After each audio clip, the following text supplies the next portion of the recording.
Unutma Kavraz'ın bin boydu Kara Kalpak, Kırgız, Kazak bunlar.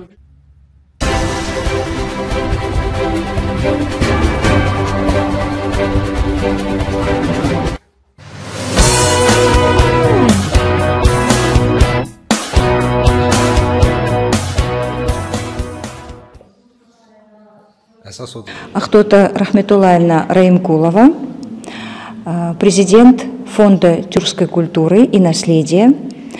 Мы находимся в Баку, в Азербайджане. Это одна из тюркских организаций, созданная нашими президентами тюркских государств. Я хотела бы прежде всего приветствовать всех участников нашей конференции, нашего проекта, и сказать от имени Фонда тюркской культуры и наследия, который находится в Баку и является одной из организаций тюркских государств, наши проекты созданы для объединения тюркского народа, тюркских памятников культуры, истории, наследия. На самом деле сегодняшнее мероприятие объединяет самых значимых ученых, реставраторов, археологов тюркского мира, и посвящено наше мероприятие 20-летию со дня принятия в списке всемирного культурного наследия ЮНЕСКО именно памятников, петроглифов, которые расположены в Казахстане и называются Таңбалы. Это большое пространство, на котором особенно много сконцентрировано петроглифов. И 30 лет назад здесь создан на этой территории республиканский музей-заповедник, который так и называется Таңбалы. Мне хотелось бы с особой гордостью сказать, что сегодняшняя конференция собрала действительно выдающихся ученых, исследователей, практиков, те, кто работают именно в изучении тюркского наследия, и в том числе именно петроглифов, которые являются общим достоянием наших тюркских государств, начиная с Алтая, в Казахстане, в Кыргызстане, в Узбекистане, в Туркмении, в Турции, в Азербайджане. Именно петроглифы, они объединяют нас всех именно тем, что в древнейшие времена общие наши предки оставили для нас очень много знаков, которые и мы сегодня должны сохранять, расшифровывать. И вот мы сейчас много говорим о тамгах, много говорим о тех наскальных рисунках, которые имеют сакральный смысл. В том числе у нас сегодня будет впервые проводиться совещание, презентационное открытое совещание Консультативно-экспертного совета реставраторов тюркского мира. Это впервые реставраторы тюркского мира собираются вместе, и мы создали такой общий совет, целью которого сохранение нашего тюркского наследия. Вы знаете, что наши памятники, они несколько другие, и они имеют различный характер, чем, например, памятники, скажем, Европы или, скажем, Востока. И для нас очень важно объединять наши усилия, наши знания для того, чтобы сохранять эти памятники, сохранять, реставрировать их. Например, в этом году наш фонд начинает реставрацию мечети Годжахмедли в Карабахе.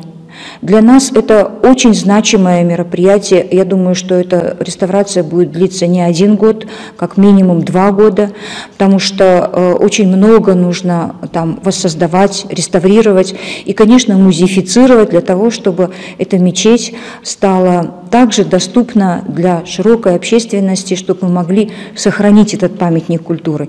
И вот эта работа будет проводиться вместе с азербайджанским реставраторами. Конечно, совещаться будем все вместе, всем тюркским миром, всеми реставраторами. В том числе в Кыргызстане у нас в этом году идет реставрация и музеификация дома музея Алыкула Осмонова. На следующий год на Красной речке мы предполагаем ряд реставрационных работ. На следующий год у нас, в этом году мы поедем, посмотрим вместе с реставраторами здесь недалеко. В Джамбульской области у нас есть дворцовый комплекс, замечательный, уникальный памятник для Казахстана, который называется Куланды. Там также мы предполагаем провести как бы полевое совещание и собрать все лучшие умы и понимание того, как мы можем наиболее удачно сохранять такие памятники.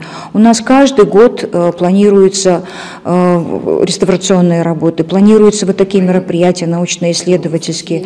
Конечно, фонд не ограничивается только такого рода мероприятиями. Это мероприятия по сохранению и музыкального, и поэтического, и писательского наследия, и драматургического.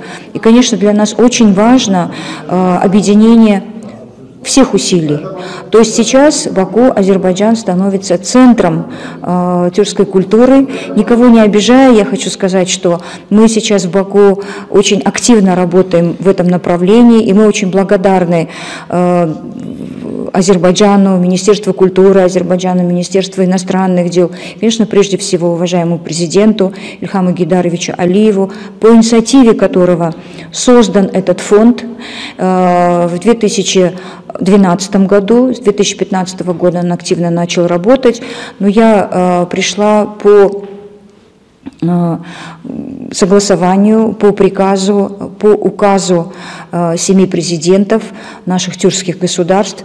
Для меня очень важно сохранить это доверие и сделать как можно больше для процветания нашей тюркской культуры и сохранения, популяризации нашей общей тюркской культуры и наследия. Мы сейчас один из важных проектов – это систематизация и каталогизация нашего культурного общего тюркского наследия. То есть мы готовим цифровую платформу, которая будет доступна для всех в мире, и в том числе, конечно, тюркским государствам, чтобы мы понимали, тюркское наследие, мы хотим его систематизировать, это не единичные какие-то памятники, это действительно система. А также для нас очень важно создание нормативно-правовой базы для сохранения тюркского наследия. Поэтому фондом тюркской культуры и наследия готовится такой документ, который называется «Конвенция по сохранению материального и нематериального культурного наследия тюркского мира».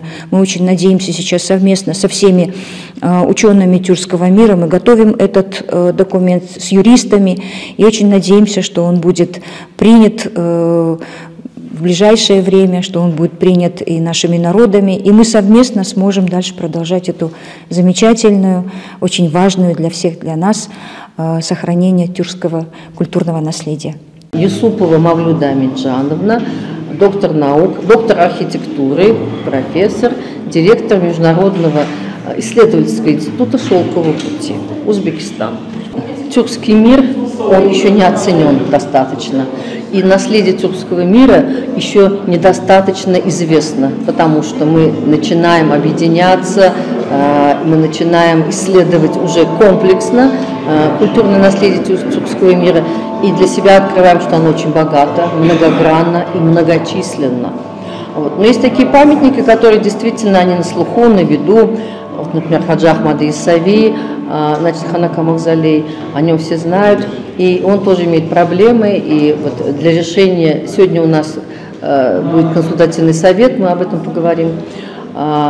Инициатива фонда тюркской культуры очень важна, то, что они здесь делают, то, что вот именно место, что 20 лет этому заповеднику Тамгалы, выдающемуся 20 лет назад, мало какие получали памятники, становились, значит, этим памятниками в списке всемирного наследия ЮНЕСКО, это очень важно. Вот. И то, что здесь проходит такая конференция, посвященная сохранению, изучению, популяризации и защите культурного наследия тюркского мира, это очень важно. Потому что раньше мы это делали каждый в своей стране. Но объединение показывает, вот сегодня было выступление академика Байтанаева, оно показало, что у нас проблем, мы так знали, но он еще раз подтвердил, что у нас очень много общих проблем в решении вопросов по реставрации наследия. Если мы будем объединяться, каждый внесет свою лепту, и сообща мы это сделаем лучше, и это будет очень полезно для сохранения тюркского мира. И опять-таки для объединения нас, как представителей тюркского мира, интеллигенции творческой. Спасибо. Так. Шарипов Ринат Калимулдаулла, я замдиректор по науке, заместитель директора по науке. Мы стоим на центральном части заповедник музея Тамбала. Но заповедник-музей открылся в 2003 году. В 2004 году включился Всемирное наследие ЮНЕСКО. Общая территория заповедника-музея 3800 гектаров. На этой территории можно увидеть более 5000 петроглифов. Датируется с бронзы до нашей эры. Ну, то есть это весь комплекс. Весь комплекс можно увидеть исторический, как сказать, в комплексе можно увидеть датировка с бронзы до нашей, это в середине есть средневековые, есть тюркское время есть, но большинство рисунков датируется бронзового века. Ну, на центральном части у нас заповедник музея всего 5 групп. На этих 5 групп можно увидеть более 3000 петроглифов. Это центральная часть специально для туристов, чтобы туристы узнали, какие истории, как датируются, как рисуются этот рисунки. Ну, все петроглифы, глубина с петроглифа, весь петроглиф глубина 3 мм до 5 мм. Самый большой петроглиф здесь находится более метра. Именно на этом группе, в которой мы стоим, это на третьем группе, можно увидеть 8 сантиметров быка. Но большинство петроглифов самое уникальное рисовано здесь, самый этот бык, и потом ритуальный этот рисунок, это солнцеголового божества. Ну, когда-то, это в бронзовом веке, большинство они рисовали солнцеголовые. В то время никаких религий не было, они поклонялись только солнцу, небу, в огонь, поэтому они рисовали большинство солнцеголовых. До музея здесь было обнаружено 300 солнцеголовых, а после мониторинга, после открытия музея мониторинг сделали ученые, здесь сейчас сохраняется более 22 петроглифов. Не петроглиф, а солнцеголового божества. Но общая территория, я вам сказал, это общая территория 3800 гектаров. Не только что это здесь наскальные рисунки, здесь можно увидеть это поселение, тоже датируется бронзовый век. И краснокнижники, это реголь, тюльпан реголь, и еще несколько растений вот здесь можно увидеть.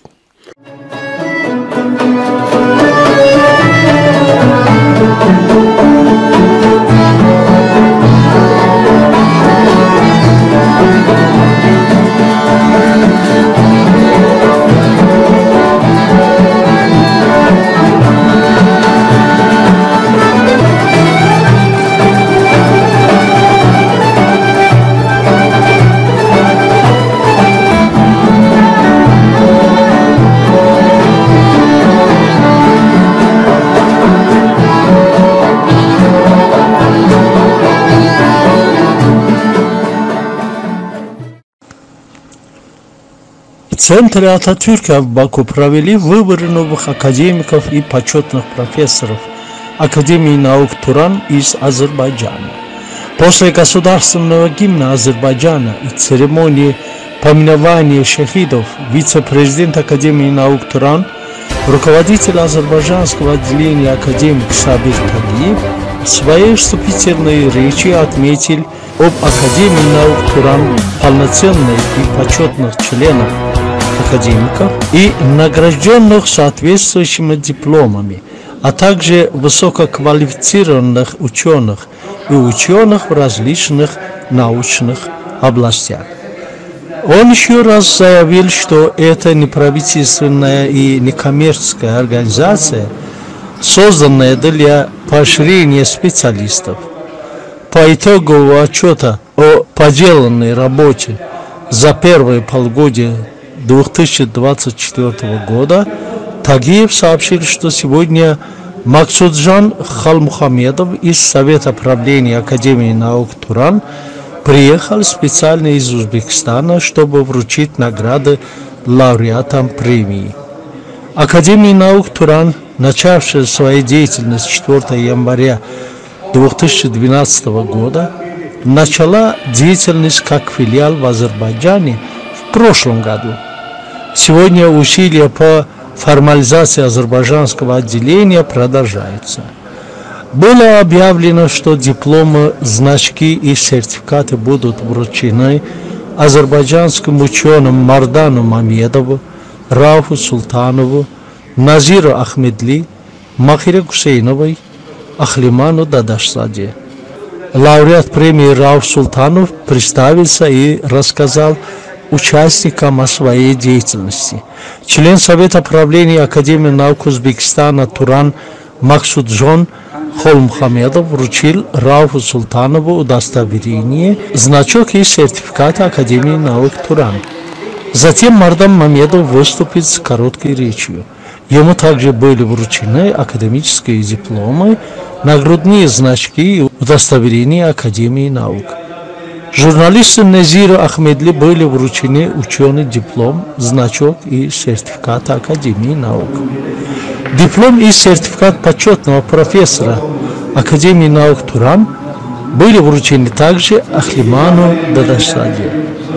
Академик Академии наук Туран Сахават Ходжиев также выступил с речью и поздравил лауреатов премии. Церемония награждения завершилась после семейного фото. Археологи выделили в истории Бозока 3 периода, начиная с 7-8 веков вплоть до 15-16. К X веку, в период усиления Кипчакского ханства, появились первые мавзолеи и минарет. В этом нет ничего удивительного, так как древние города в степи формировались вокруг святынь, вокруг могил предков. Мавзолеи строились из обожженного кирпича, из него строили и камины в домах, обделывали кирпичом суфы. Здесь были обнаружены кирпичообжигательные печи, глину добывали тут же. Применяли также озерный ил и камыш. К концу XIII века жители навсегда покинули город. Ученые пока не знают, почему и куда ушли обитатели Бозока. Возможно, это связано с приходом в степи монгольских племен. В золотоордынскую эпоху Бозок становится культовым центром, местом погребения элиты Нура-Ишимского региона. Именно эта эпоха дала археологам самые яркие открытия и находки. Интересной явилась группа из 8 захоронений воинов золотоордынского времени. Все они были обнаружены случайно, так как над могилами не было никаких наземных сооружений. Скорее всего, их хоронили тайно, по монгольскому обычаю, после того, как город уже был необитаем. В могилах найдены берестяные колчаны с железными наконечниками стрел, железные ножи, удила, стремя. В ногах поставлены железные котлы. Такие погребения относятся к категории княжеских могил кипчаков. Сенсацией ишимской археологической экспедиции стала находка бозокской воительницы. Нашли ее случайно в 2002 году. Искали жилище, для чего прокладывали разведывательные траншеи и наткнулись на необычное пятно. Дальше обнаружили погребение женщины. Археологами Евразийского национального университета имени Гумилева был реконструирован головной убор знатной кочевницы. Он был украшен ромбическими подвесками по 400 жемчужных писеринок и раковинами каури. Археологи назвали кочевницу Энджу – «жемчужина». В Москве в лаборатории Герасимова была произведена реконструкция бозокской женщины. По определению антропологов, ей около 50 лет. Возможно, эта воительница была одним из защитников того самого загадочного белого города, который искали исследователи степной цивилизации. Тем более, что жила она, как доказали ученые, в очень неспокойное время.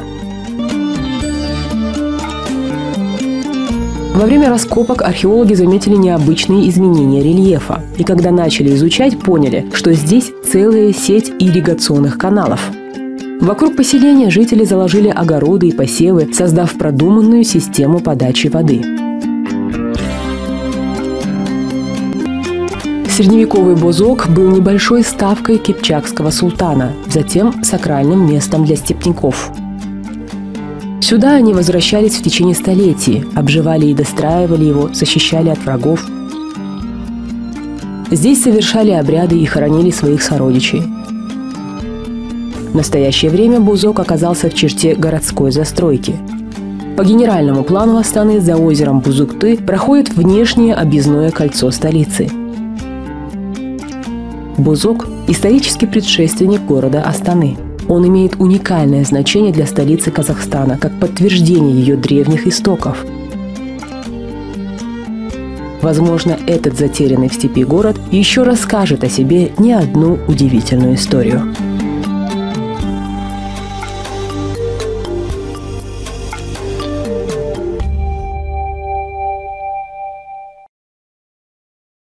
Директор Государственного историко-культурного музея-заповедника Бозок, Комитета культуры, Министерства культуры и информации Республики Казахстан Бурбаева Сауле Букихановна. Сауляхан, что вот за место? Давайте коротко нам. Мы находимся на окраине города Астаны, между селами Ильинка и Уркер. Здесь когда-то находился старинный древний город, городище Бозок, который является тысячелетней предшественницей нынешней столицы Астана. Об этом городе писали раньше в архивных документах. Город сохранился и на картах старинных, которые к нам дошли до наших времен. Городище Бозок имеет, когда проводили наши археологи раскопки, то первое, что их удивило, что культурные слои свидетельствовали о том, что наши предки облюбовали это место, начиная с 7-8 веков до наших дней. То есть, получается, от эпохи энеолита по позднее Средневековье. Поэтому возникла такая идея не только о реконструкции самого древнего городища Бозок, но и о воссоздании исторических комплексов вот за этот длительный период. Что здесь было найдено? На территории древнего городища Бозок, что удивительно, было найдено, это в первую очередь святилище, Каганская ставка. Многих удивила крупнейшая ирригационная система, которая свидетельствовала о том, что наши предки занимались земледелием. Кирпичи-обжигательные печи, стандартные кирпичи золотоордынского периода. Особенно, мы считаем, ярким таким открытием была найдена женщина-воительница, которую археологи любовно назвали и придумали имя Инжу. Женщина была восстановлена уже в лаборатории, в лаборатории антропологии города Москвы. Ей приблизительно 40-50 лет. Она была похоронена в военном обмундировании, и в то же время она оставалась хранительницей семейного очага. На ней были красивые украшения, причем украшения свидетельствовали о том, что наши предки все-таки были включены в большую торговлю. И, кстати, высокая смотровая башня как раз и свидетельствовала о том, что именно через этот путь проходила дорога Великого Шелкового пути. И коротко о нефти, которая здесь была найдена. Теперь смотрите, вот на пути от городища Бозок, вот здесь по трассе где-то, наверное, километров 100-150 находится аналогичное городище средневекового периода, это Бытыгай. Археологи до сих пор проводят археологические исследования. Кстати, городище Бозок исследовалось известным ученым Кемалем Акишевичем Акишевым, доктором наук по археологии, один из основателей археологической школы Казахстана.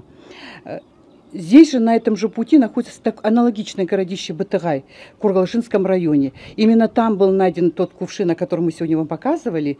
Было это удивительно, что кувшин сохранился в первозданном виде, и внутри находилась жидкость, которую уже после анализа узнали, что это жидкий битум.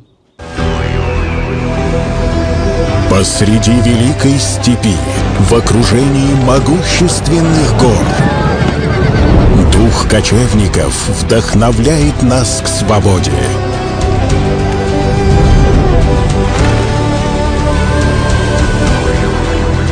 Мы народ мудрости и силы, унаследовавший древние традиции.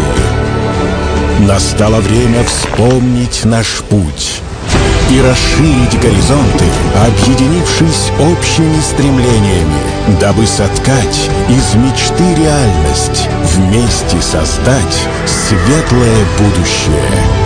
5-е Всемирные игры кочевников 2024. Астана, Казахстан. Традиционно уже это повелось с первых игр, что страна, принимающая Всемирные игры кочевников, она сама формирует спортивную программу, и, естественно, страна-хозяйка определяет виды спорта, в первую очередь, свои национальные виды спорта. Вот, поэтому для тех, кто принимал участие в 4-х, в 3-х играх, конечно, будет видов много новых. Да? В первую очередь, это наши национальные виды спорта, это казах-курысы, это конные виды спорта, байге, это конно-спортивная игра кокпар, также тогус-кумалак и некоторые другие. Вот. Но в любом случае, это виды спорта, они кардинально не отличаются от того, что уже было. Вот, конечно, они имеют нашу национальную специфику, но в целом те команды, которые планируют принять участие в наших 5-х играх, они уже с этими видами знакомы. Традиционно в программу игр войдут кыргызская игра кокборо, которая очень похожа на наш кокпар. Вот. Войдет азербайджанская борьба, турецкая борьба. Вот.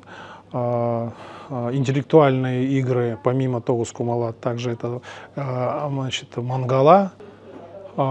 Если вы помните, в играх в Изнике участие приняла 81 страна и практически, по-моему, около 3000 спортсменов.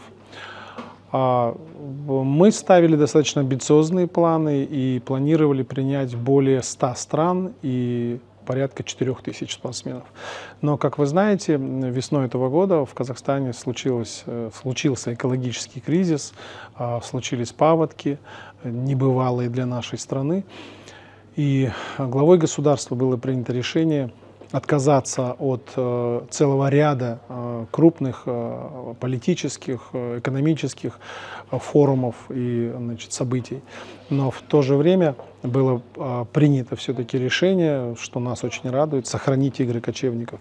Но в то же время было необходимо сократить расходы на игры, и это поручение главы государства было исполнено, но нам пришлось пожертвовать спортивной программой, ее частью, культурной программой.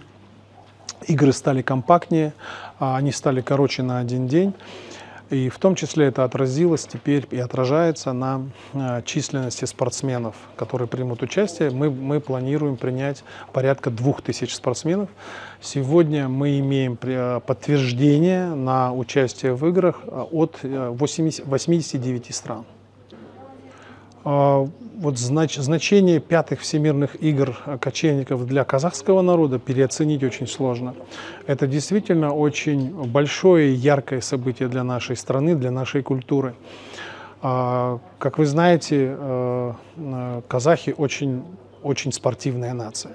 И мы преуспели в традиционных олимпийских видах спорта. Как правило, мы всегда в 20-ке мировой по итогам Олимпийских игр. Вот. Но, скажем, получилось так, что национальные виды, они оказались на периферии, на периферии внимания, да, то есть и центрального уполномоченного органа, и национальных федераций по видам спорта. Вот. Получилось так, что, вот я вам приведу один пример такой, да, в нашей стране порядка 500 спортивных предприятий государственных, которые занимаются развитием спорта. И только 20 из них профилируют национальные виды спорта. То есть, конечно, это такой неправильный, так скажем, перекос и неправильная дискредитация национальных видов спорта. И сегодня мы исправляем эти ошибки. И игры кочевников призваны стать таким очень мощным триггером, которые дадут мощнейший толчок в развитии и популяризации национальных видов спорта. В первую очередь среди детей и молодежи. И для нас это очень важно. И это, пожалуй, является главным смыслом, который заставляет нас очень хорошо готовиться и стремиться к тому, чтобы это были лучшие игры в истории всемирных игр кочевников. Ну, скажу так, что Астана не случайно выбрана местом проведения игр, хотя были другие мысли, другие идеи. И несколько городов нашей страны претендовало на проведение игр.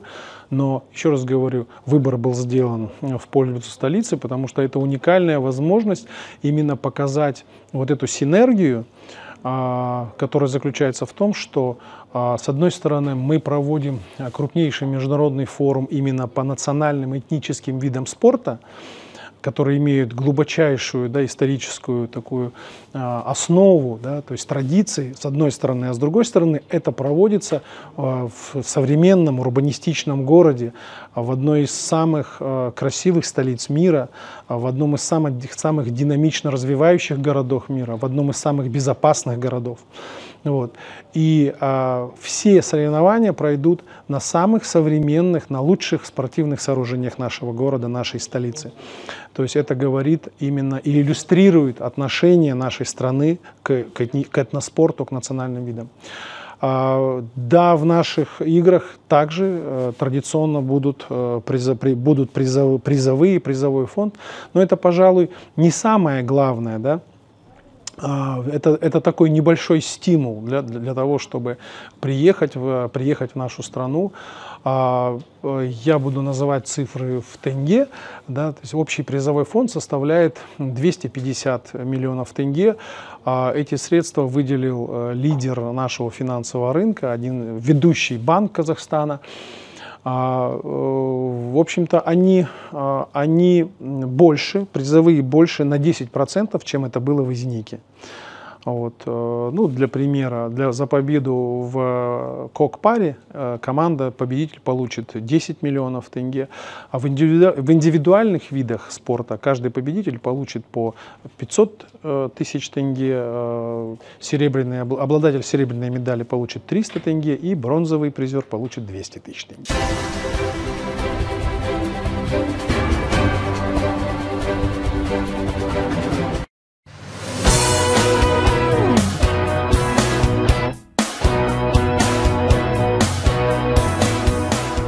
Каждый уголок Турции уникален.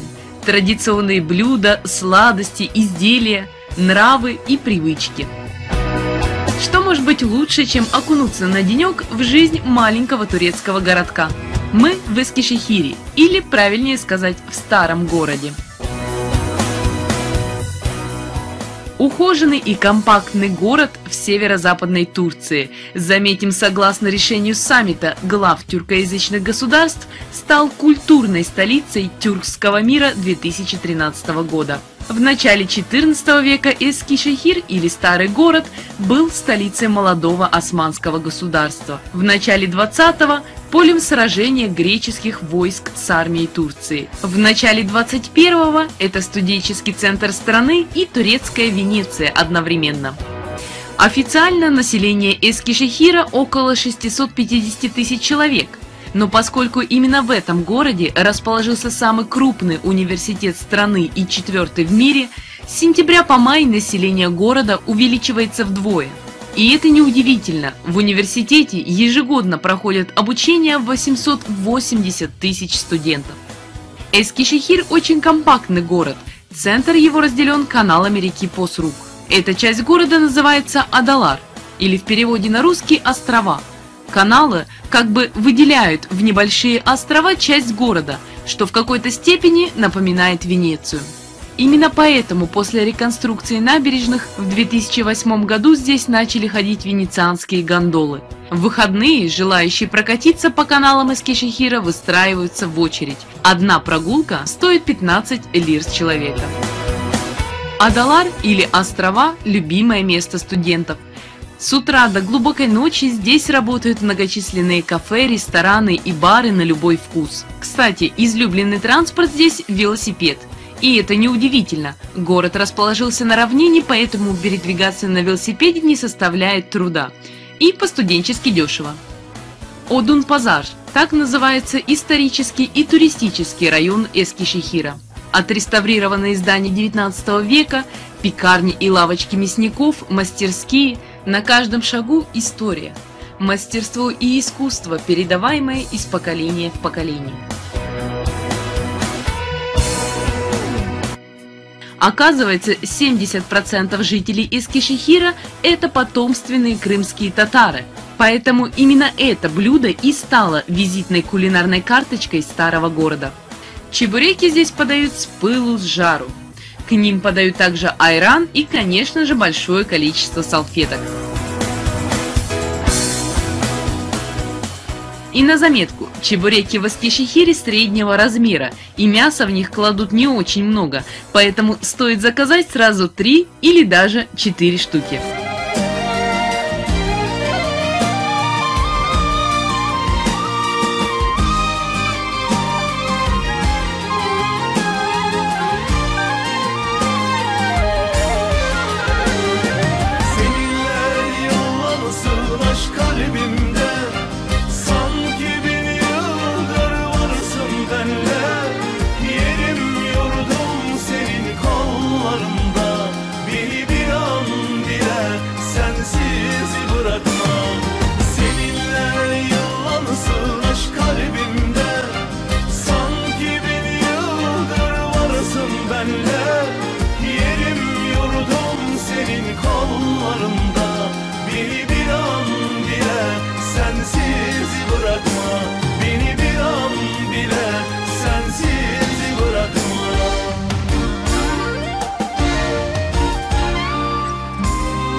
merkezi Eskişehir'imizin Mihalıçık ilçesinden Kırgızстанlı kardeşlerimize buradan kucak dolusu... Через вас передаю свои искренние пожелания кыргызстанцам. Нам необходимо укреплять наши братские дружбы. Пусть наши дружественные отношения будут вечными. Я приглашаю вас в гости. Мы всегда готовы вас встретить с особой теплотой и искренностью.